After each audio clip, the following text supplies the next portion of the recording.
Hello and welcome to a review of a LEGO SpongeBob set called Build-A-Bob.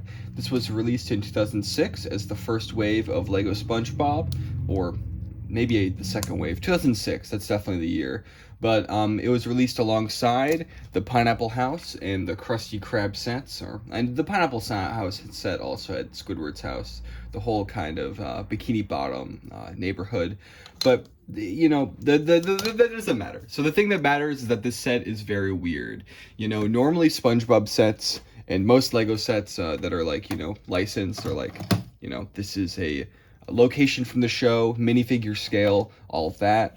But Build-A-Bob is a giant buildable figure, which especially back in 2006 wasn't really done that much, especially for like a kid set, because SpongeBob was always squarely aimed at kids, and for the Lego sets, you can tell with the other ones especially, but even here, like, it's so strange, because usually these sort of like big models were exclusive to collector stuff. Like you can get especially back in the day, like the buildable Yoda, the Darth Vader, the brick-built ones, very, bricky. It kind of goes back to this classic idea that in order for something Lego to be like adult or sophisticated, it has to be made almost entirely of bricks, because that's what Lego is to a lot of people. And while that has changed a lot, it's still seen in like Lego art. The most famous Lego artist, the one that has the yellow sculpture of him with the guts coming out. I feel like a lot of his work falls into that, where it's just like Lego art is bricks. So if Lego has to be art, it has to be bricks. And if Lego is supposed to be for adults, it must just be bricks. But then we have this set, which, hey, what do you know? It's a lot of bricks, but it's very goofy and it's clearly made for kids. And that's part of the reason I kind of love Build-A-Bob. And the second thing you'll notice about Build-A-Bob is that he is creepy. He's weird. His proportions are a little bit out of whack, because it's just like, SpongeBob's a square guy, SpongeBob SquarePants. But then Build-A-Bob, it's very, vertically, he shuts out a little bit, and he's not as narrow. If someone was making this themselves, they'd probably like sand off these edges. But yeah, it's just, there he is.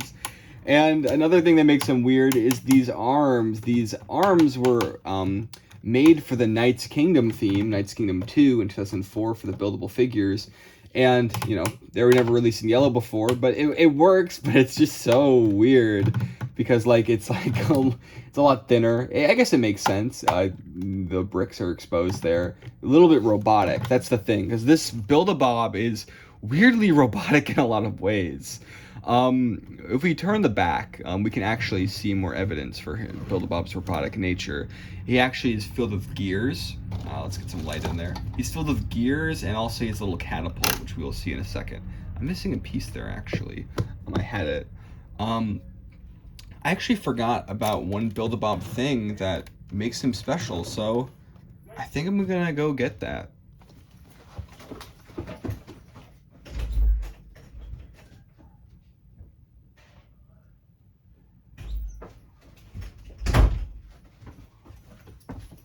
This makes Build-A-Bob special.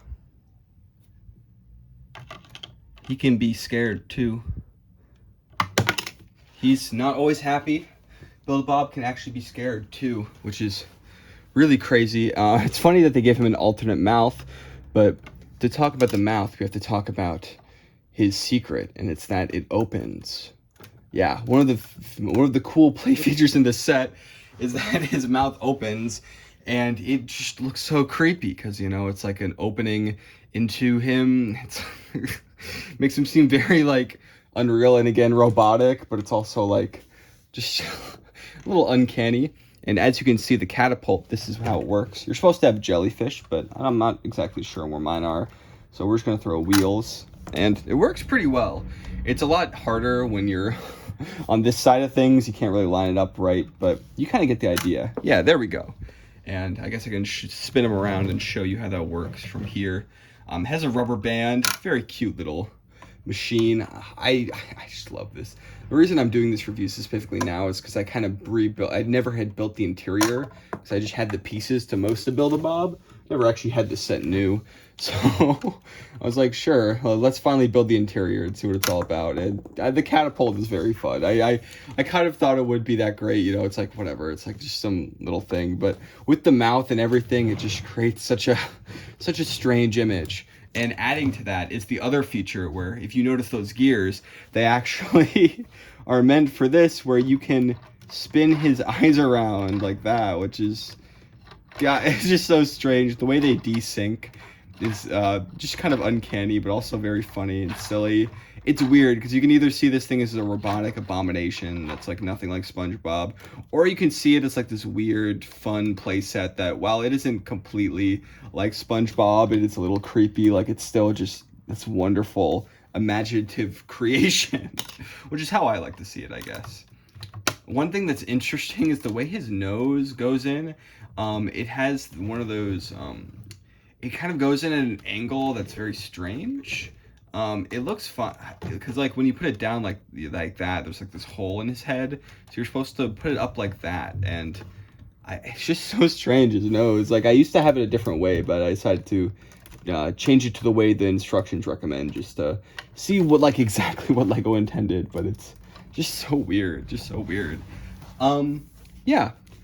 I guess a few notes are that these are actually prints. These eyes are printed, and yes, you can take them off, and it looks like that. That's SpongeBob without his eyes. But yeah, it was such a great, you know, SpongeBob sets are chock full of stickers in almost basically any place where you could have stickers. So it's really cool to have like prints, and it's just so general, you know, it's just like an eye. But I'd love to have this print and like more of this print so I could do something with it, because it really is just kind of strange. Although that blue, I'm not sure what blue that's even supposed to be. It looks a little bit off of normal Lego blue. It's not exactly medium blue.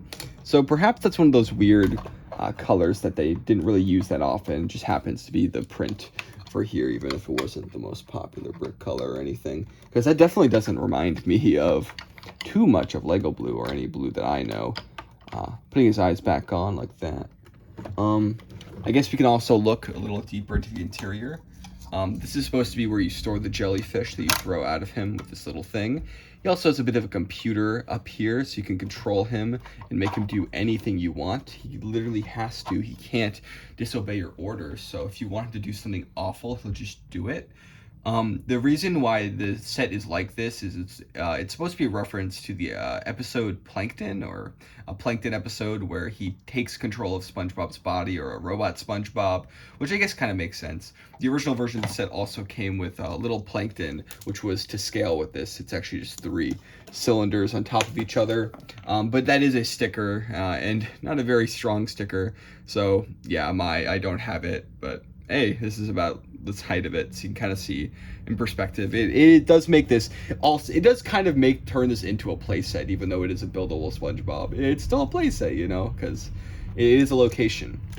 His shoes are pretty detailed for what they are. That's another thing I remember from the building process of this originally. I had to source a lot of pieces that normally I didn't have, you know, like lots of these big chunky brick pieces, but also some of the smoother tiles like this. Just a lot of those to build up the whole shape. Definitely took a lot of sourcing. This piece, this like this slope piece, this narrow slope piece, like I feel like this has to be the set that uses the most of them of any set ever, especially in yellow. Like, I wonder if that piece was created just for this set. Let's see, we have 1, 2, 3, 4, 5, 6, 7, 8, 9, 10, 11, 12, 13, 14, 15, 16, 17, 18, 19, 20, 21, 22, 23, 24, 25, 26, 27, 28, 29, 30, 31, 32 of this piece, of this in yellow. That's what SpongeBob gives us. But yeah, I guess that's all I have to say about him. I have these here. These are wheels that I used to put on him, so you could kind of like go around. It's even like that in like one of the animations I have, because I do have a Build-A-Bob themed animation that I did of him fighting Gorm Deluxe. But yeah, that's about it. You can just imagine him going back and forth a little more smoothly. There's actually a Technic beam in here, which is I mean, a lot of SpongeBob sets use brown, which is a little annoying because, like, you know, it's very fragile, but it's fine here because, like, you gotta have it. But it's not too much. But these pieces, I'm just scared that they're gonna snap because, you know, it's a Technic bar and these brown pieces that are brittle. It's a bit stressful. But yeah, Build a Bob, one of my favorite sets. I have him on display always. He's an iconic part of my life. I remember when I found out that I could build him, I was so happy because I was like, he's just such a weird set. He seemed perfect to build, and he was kind of my gateway into the SpongeBob theme because although I had, even though like I had experiences with the SpongeBob sets before, I never really cared about the theme that much. You know, the minifigures were SpongeBob, whatever. It was just another licensed theme to me.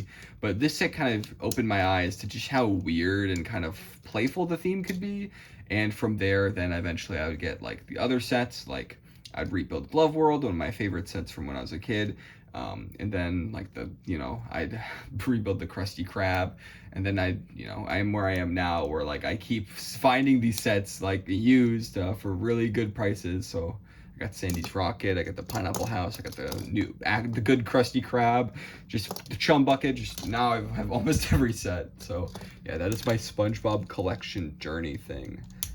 And this is the start of it. This Build a Bob, and he's sad because the video is going to be ending. I'll see you later.